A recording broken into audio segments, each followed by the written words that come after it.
দেশের পরিস্থিতি এখনো ভালো আছে, ভবিষ্যতেও ভালো থাকবে। এখন এইগুলি ইলেকশনের ব্যাপারে কতগুলি জিনিস আছে যেটা সবারই জানতে হবে। ইলেকশনটা ভালোভাবে হতে পারে হলো রাজনৈতিক দলগুলি আছে তাদের উপরে, আর সবার উপরে হলো জনগণ, তারপরে আছে নির্বাচন কমিশন, সবার সহযোগিতা, আর সর্বোপরি হলো আমাদের এই আপনারা সাংবাদিক ভাইয়েরা। তো এদের সবার উপরে হলো নির্ভর করে ইলেকশন। তো সবাই যদি সহযোগিতা করে এবং সবাই যদি তার নিজের কাজটা ভালোভাবে করে তবে নির্বাচন সুষ্ঠুভাবে হবে। এবং এখন যে অবস্থা আছে এখানে নির্বাচন করতে কোনো ধরনের অসুবিধা নাই।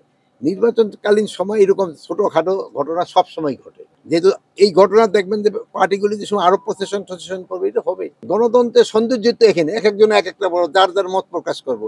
যদি মত প্রকাশ না করতে পারতো তো গণতন্ত্রই হলো না। আপনি আপনার মত প্রকাশ করবেন এবং জনগণের আপনার এই মতের উপরে বেশ করে কিন্তু জনগণ আবার রায় দিবে। আমাদের ক্ষেত্রে এখানে কিন্তু কোস্টগার্ড এবং আমাদের এই যে কি বলে নেভি, এরা কিন্তু খুবই অ্যাক্টিভ। ভারতে যেমন ধরে নিয়ে যায় আবার আমাদের ওই পার করে যায়, মানে এইটা দোনো ধরনের সমস্যা। তাই দেখেন আমাদের প্রায় 130 জনের মতো মিয়ানমার ধরে নিয়ে গেছে, যারা যেহেতু মিয়ানমারে বর্ডার ক্রস করে যায়।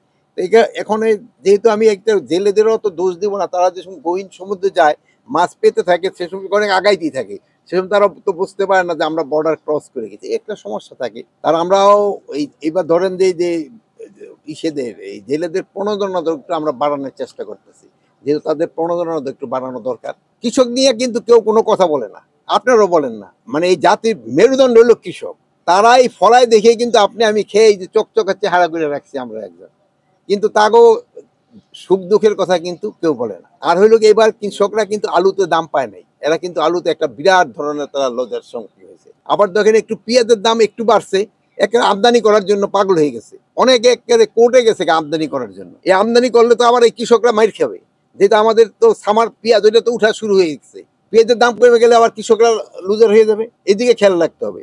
আর আপনারা ভাই একটু আরো খেয়াল রাখবেন, যেমন এবার সবজি খুব ভালো হয়েছে।